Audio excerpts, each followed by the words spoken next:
In just a second. Just a second. Putting the Facebook on.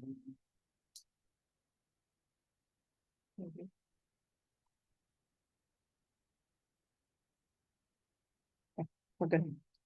All right, well, we'll go ahead and call our public works meeting to order. Can you go ahead and do roll call Andrea Zielinski, here? Ken Hoffine, John Seward, Here. Dan Prather, Stuart Liebowitz, Here. Fred Dayton, Here. Phil Graywonder, Here. Brad Johnson, Pat Lewandowski. Great. Right. Thank you all for being here today. So has everybody had a chance to look over the minutes? And if there's not having any motion to approve? A motion, do I have a second? All those in favor, say aye. Aye. Anybody opposed? All right. We'll go on to discussion items, the Parrot Creek culvert replacement. Have Justin present that one. You don't have to go for it. Okay. So today we're going to be talking about the Parrot Creek culvert replacement rebid. So if you remember from the last meeting, we talked about the bid results from the initial bid that we did for this project. Those bids had to be thrown out, so we did a rebid. So a lot of this information is going to be kind of regurgitated from last time, but I'm going to go through the whole thing just for you guys and answer any questions. All right, so the issue statement is that the city received bids for the Parrot Creek culvert replacement project rebid on April 14th, 2026. The issue for the commission is to whether to forward a recommendation to the city council to award the construction contract to the lowest responsible bidder. During the March 2025 floods, the culverts that carried Parrot Creek under Southeast Eddy Street, Southeast Kane Street, and Southeast Guile Street were damaged. Temporary repairs were installed in 2025 to allow for local access, but permanent repairs were required. Oregon Administrative Rules, or OIR 635-412-0020, state that no person shall construct or maintain any artificial obstruction across any water of this state that are inhabited or were historically inhabited by native migratory fish without providing passage for native migratory fish. Culvert upgrades to allow for fish passage were required as part of the Oregon Department of Fish and Wildlife requirements and are part of an overall environmental joint review and permitting process with the state of Oregon and the U.S. Army Corps. Whew, okay. The upgrades include upsizing the creek passage area to allow for fish movement and to pass design storms and flooding events. The current 72-inch or 6-foot diameter corrugated metal culverts will be replaced with 3-sided precast concrete box culverts that are 14 feet wide and they vary in height from 6 to 8 feet. Also, they'll have an engineered natural stream base section. Head walls and tail walls are incorporated into the design. An additive alternate bid was included to replace the Southeast Ichabod Street culvert crossing in a similar fashion as the other 3 crossings. This is an additive as it did not sustain any damage from the flooding events. However, it is of the same age and relatively similar condition as the others. So it was included in the construction scope if the bids for it and the funding, for the funding allow. The locations of the creek crossings are shown in Figure 1 and Figure 2 of this agenda.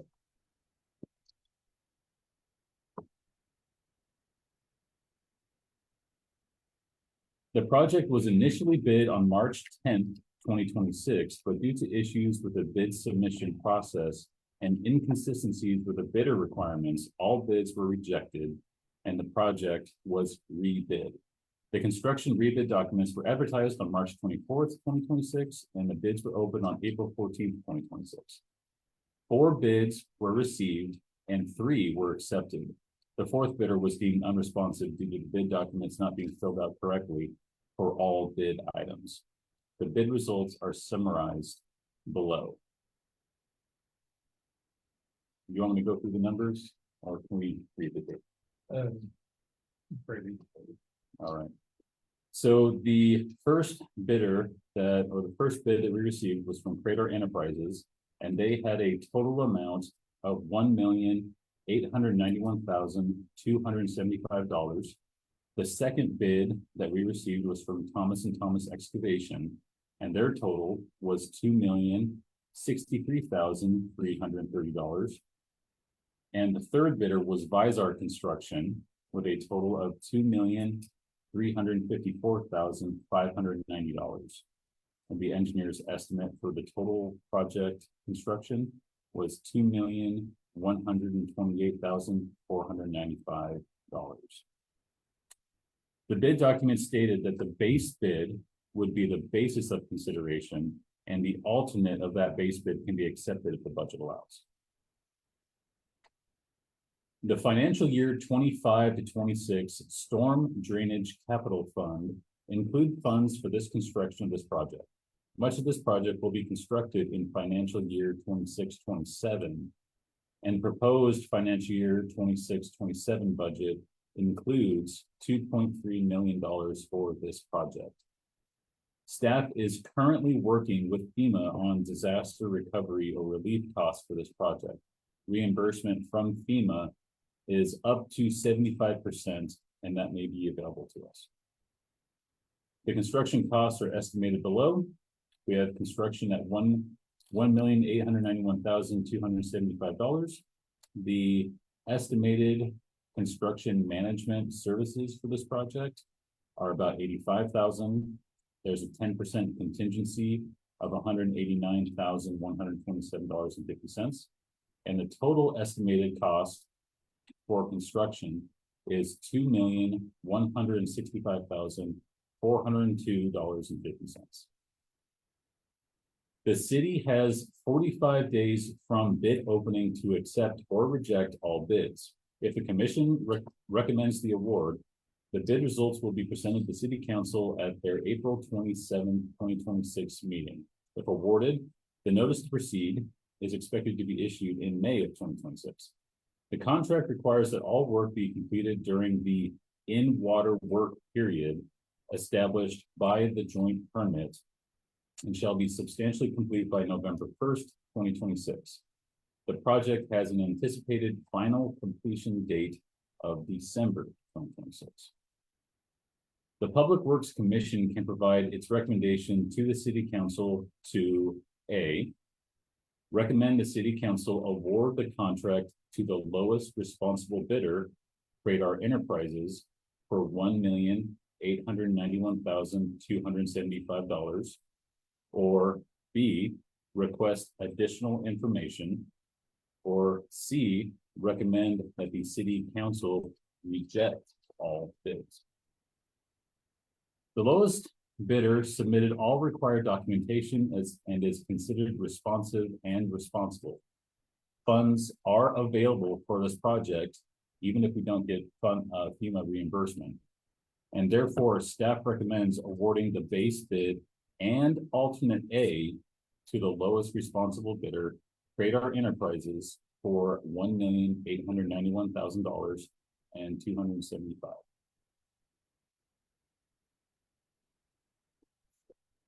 Anybody have any questions? What's the construction management services and inspection? That's where we hire the consultant who did engineering or somebody similar to help us with the inspections during construction to make sure everything's basically in the field of the doing this testing and installation. That's somebody you use all the time. We haven't hired him yet, but IE Engineering was the engineer on the project. They do have staff available. We can hire if they're available. We usually get a quote from them for construction that we review. That's not included in the bid process. No, because that's through the consultant side of the project, not through the project. So. And there's also some requirements for monitoring and reporting as a part of our joint permit application through the Corps and the state. So our consultant will likely have some potentially Post construction. during construction. They'll have some water quality management and other things that they would have to report to the Corps and the state Yeah, during construction. like turbine in the creek and something water. Thank you. Great, but You have any feel for how likely it is we'll get the FEMA reimbursement or? they've been kind of been on standby, wait for us to get the design and bids completed as well as the permitting. Yeah. So, Rain's been working with them for that. Hmm. So they're kind of on standby, wait to see how. Yeah, but I mean, what's your gut feeling? Are they in a approving mode of money or? As far as I know, they are, yeah, but you never know. Right. And there was a lady here last time, lived in that neighborhood, that ever get resolved? So, We kind of reviewed internally, it's kind of a tough one, it's on private property, we have Okay. limited. Right. There's limited things we can do on private properties when seasonal. all right, thank you. Thanks for the question. Any other question?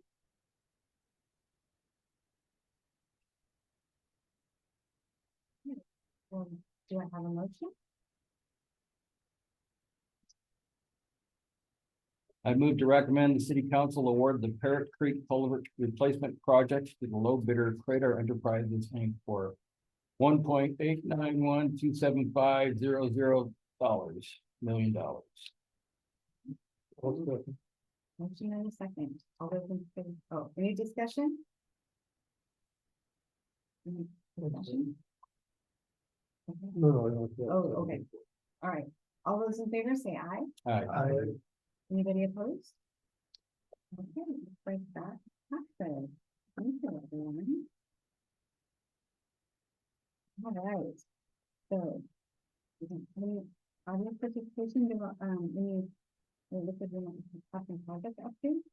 Yeah, I think the last time we provided a project update was in December, and so we put together a little summary of. Captured most of the projects we kind of got on our platter right now, and I don't know if you want me to read all of these, I can if you would like. Or if you just have any questions on them in particular. We can go through those as well. Yeah, just kind of information, just updates on where we're at and some of the projects you'll be seeing come to commission in the future date.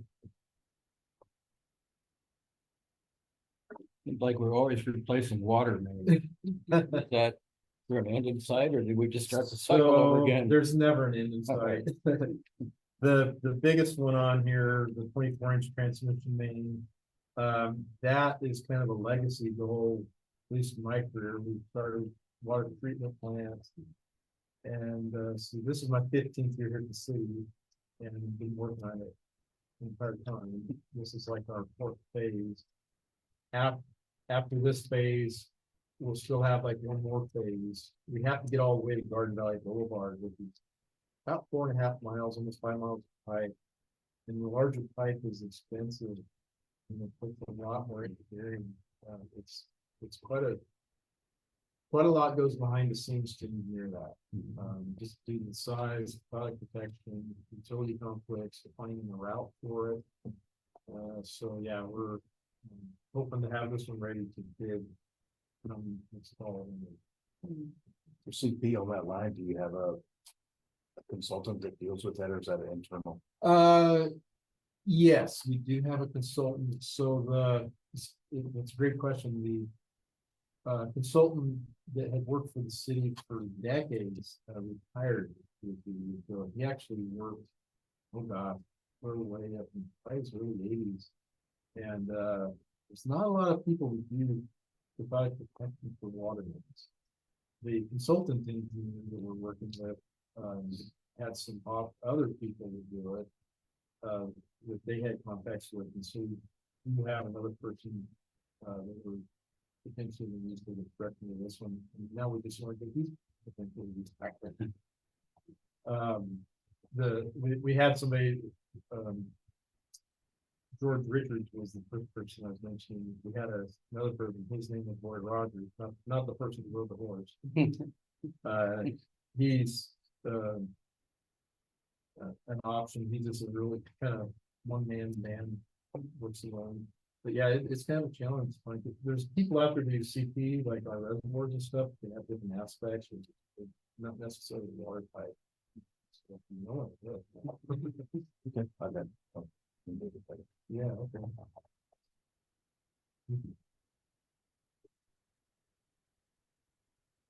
Any other questions?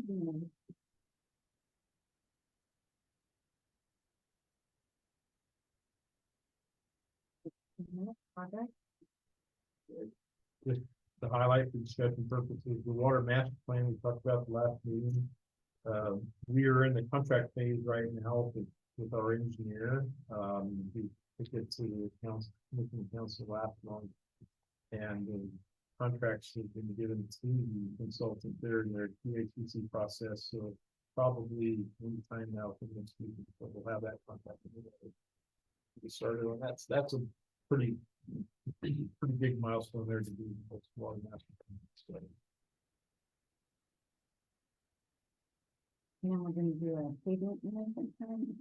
Yeah, so, yes, the consultant working on that is, they did a scan of all of our streets and everything last fall. They have some new technology, they have advanced all these fancy cameras and stuff. And it actually videos all our streets and does the, so the computer, and I think something like that, and it analyzes our streets. Well, they're transitioning the data, compiling it with the data from the old system, with comparison. It's taking just a little bit longer than expected, but they're crunching the data and looking at it right now. We're hoping to have it to the commission by now, and so, hopefully, it's quite a deal, so. Yeah. All the streets. Yeah, it takes the human interaction out of the review, out of the equation mostly, because before they had a lot of human element to make judgment on what's the street's quality was. So depending on the time of day, condition of the street, whether it's wet or dry or sunny or early evening or late or early morning, you know, and so you take somebody out there all day long. Are they still judging the street the same as they did in the mornings and in the evening? Right. So this computer system takes all that out, so we'll have that product. Change. Is that just a visual review or do you do it, but They do quite a few different things. So it's all visual at this point, so they can take a look and see what the pattern for the failure, like if there's a road failure, they can take a pattern, look at it and determine what kind of issue we're having. They can also take a look at the finish of it to see, you know, what kind of life it has remaining. So it's mostly just a big program. If it looks like this, then here's your result. And it just does that overall. A lot of street miles, you know, what time you have it all. Good. Big difference. Any questions? Curiosity?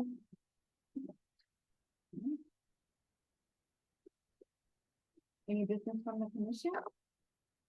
Yeah. Well, I'm afraid I don't have good news, but I'm very good to say that this is gonna have to be my last meeting. And we have a health issue with my wife. And we have her now living in Arizona at a care facility. And I will eventually be going there as well. So, I regret to say I'm gonna miss this commission. And I do have a little something I want to leave behind, and I'm glad you're here. I'm sorry that Ryan isn't here, but there's a picture in the lobby downstairs of the first city hall. Oh, wow. And as Fred knows, I make birdhouses and toys and other things as a hobby. Fred has a collection of some of my birdhouses, including one of the replica of his own home that I created from over 100-year-old wood from his house. So, but what I brought by.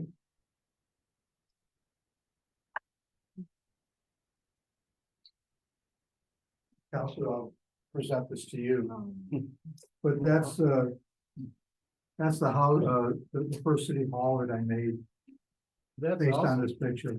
Not exact, but It's pretty good. a beautiful. pretty good replica. And, Look at that. all of my birdhouses have a clean outdoor. They are used out. But they're mostly for indoors, Yeah, yeah. but I wrote on the bottom that it is the first city hall and dated it. But, this is my gift to the city because the city's been very good to me. Well, we appreciated having you on the commission. I've had fun, you know, and meeting everybody, new people, you know. That's really nice. Do we know where the original city hall is located? It's written on the document next to the photograph. Okay. So they weren't quite sure and they believe that this served for 20 years, beginning in 1872. So, Yeah. goes back a ways. The birdhouse looks like an improvement, actually. Yeah, you know, what's interesting is, it not only was a city hall or used as a city hall, but it's a, the documentation said that, they stored fire hoses. So that's why, that's what you see below and, actually with, fire hoses. In the pictures. That's Yeah. that's really nice. Thank you. So hopefully the city can find a place for it up here or someplace else. I love it. Definitely kind of Well, beautiful. Pat, since there will be a time before you leave, why don't you do one of these at Judge Willis' house? That has been typical. Yeah, you know, I have a picture of that, and I was going to do it, but I haven't had the time because I get people that ask requests or give me requests to make certain birdhouses for them. And they go from Old West styles to tropical beach houses. I did a pylon raised beach house for them with surfboards and that. My other daughter lived in San Diego and she had tropical trees and pool and they can get pretty elaborate or pretty simple. So the Willis house I was gonna work on, but I never got around to it because I was busy doing other things. All the talent you have. For- For those of you who are likely unaware of it, the city, of course, had the space next to Judge Willis' house. Council chambers were in there. And when this was built, there was a contract lit to demolish the Judge Willis house. Well, I was chairman of the planning commission at that time.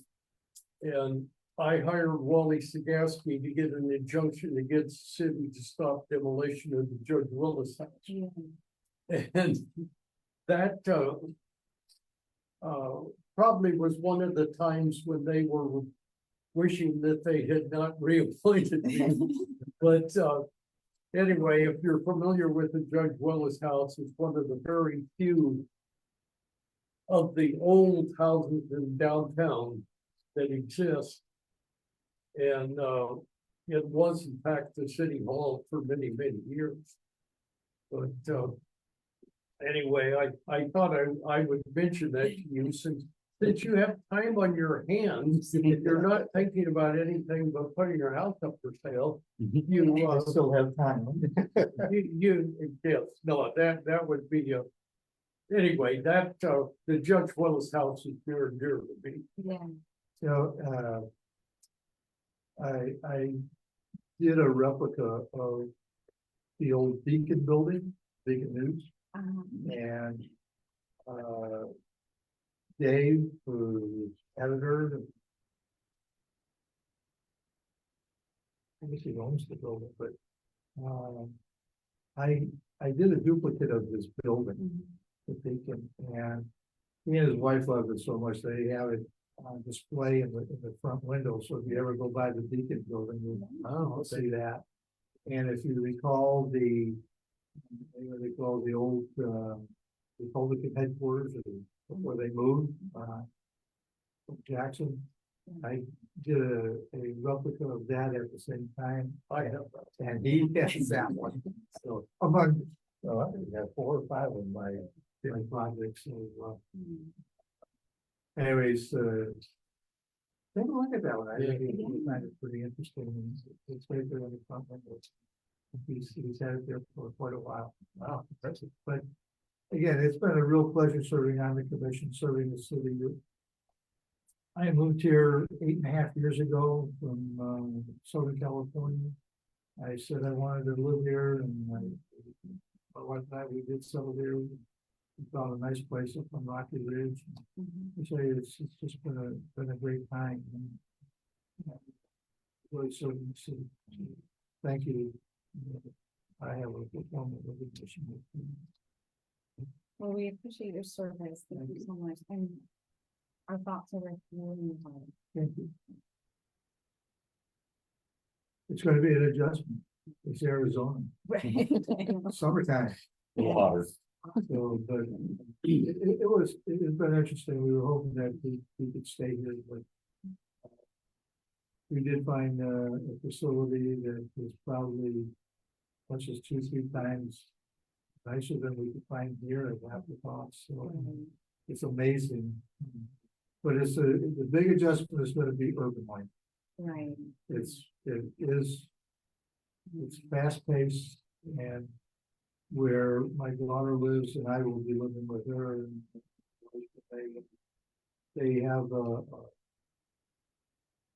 home in the development, and we're building 11 houses, those homes. But at least they got the planning of infrastructure in place before these homes go. But it's still hot. But I think I'll get used to that. You're with families. Yeah. That was the key. We had to be close to family. And it was just my wife and I up here, and family and I were kind of either in California or Arizona. This was close to my daughter.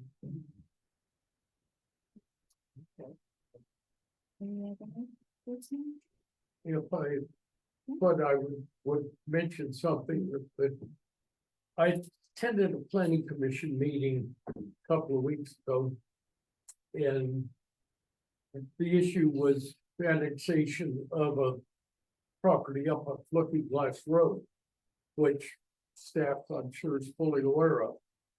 But I did speak to the commission on behalf of this commission, because there have been requests to annex areas of that area up there that we can't serve with our water system. And I wanted to make sure that the members of the planning commission were aware that we had to be extremely cautious about, even though it's inside your growth boundary, if we can't serve it with our utility system, then we really don't want to take it in. For those of you, the last time we had to buy out a piece of Umpqua Basin, we bought out 25 hookups and we paid $50,000 to do it. I would hate for the city to get into that trap again. So I was encouraging the planning commission to strongly look at the area. There's land that can be brought in that we can serve, but there's land that inside your growth boundary that we cannot serve. And I would hope that any discussion comes back to this commission. What planning commission needs to know the risks out there. What's the cause of not being able to do it? Elevation? Service elevation. Yeah, it's elevation. Yeah, well, what do we serve? 680 feet out there? 610. 610, you know, takes the water tank on Looking Glass Road and slow. But anyway, the cost of upgrading was staggering. We had to run a 12-inch line up Looking Glass Road. So the economics were not there. And why is it near Borough Foundry?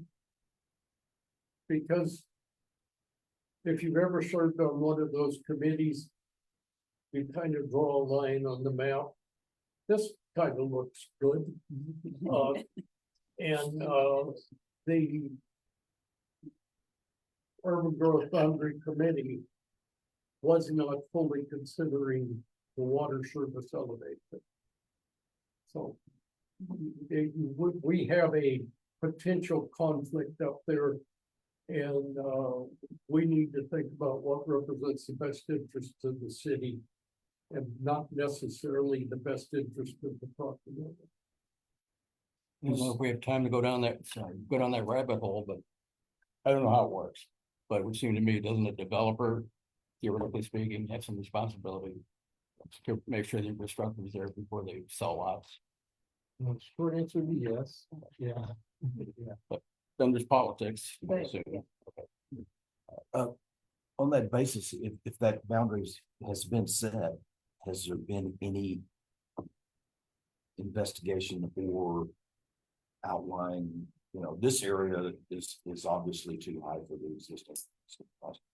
Is there a study out there that's been done to determine which areas cannot be served by the utilities for either water or sewer? Years back, we had the Bureau of Water Master Plan, there's a little memo study just of that area. And the reservoir that Fred referred to, we have a pump station over near there. Problem is, it's clear to the other end, so it's like a mile and a half of road to get all the way out to this where the development. So it's almost like it's backwards. So in order to get utilities way over to here, you normally like utilities are development driven to get extended as you go. Well, we got this area way over here that is no utilities, so we have to come and clear the other end on the pressure. The band of the pressure is going to go all the way around over here, and so it's quite a project to do so to get it out there. So they'd have to upgrade, put back in the city, its existing services in order to upgrade pump stations and water units, system like that. Yeah, so it's not as easy as just extending up from there. Oh, you could almost do another pump station on this end, which is more expensive, new pump station over here or water main upgrade from over here. Yeah, you kind of got to balance out. And it's, so if you do one, it's not necessarily serves the entire purpose of it.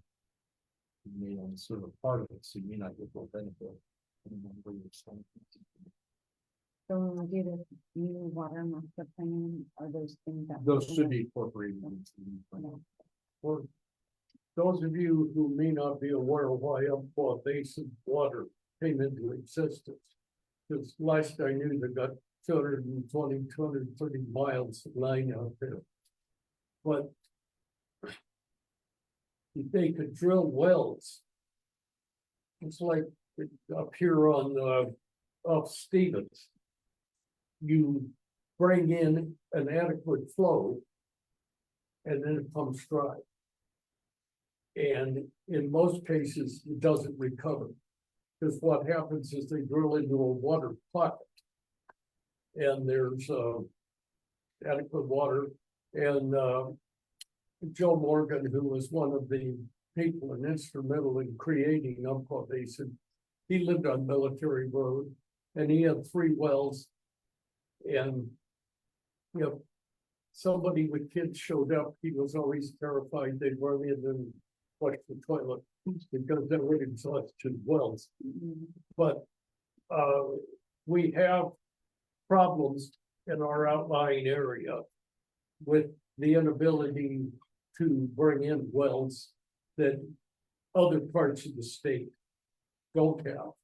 So Umpqua Basin came into existence and continues to grow. But we bump up against it.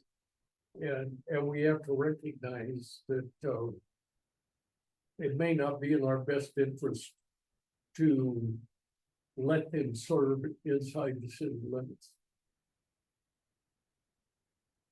It just, the only reason I brought that up is because the annexation is occurring, which is not a conflict, it's within our service elevation. But it's something that, several members of the commission are known of that they have been through these discussions.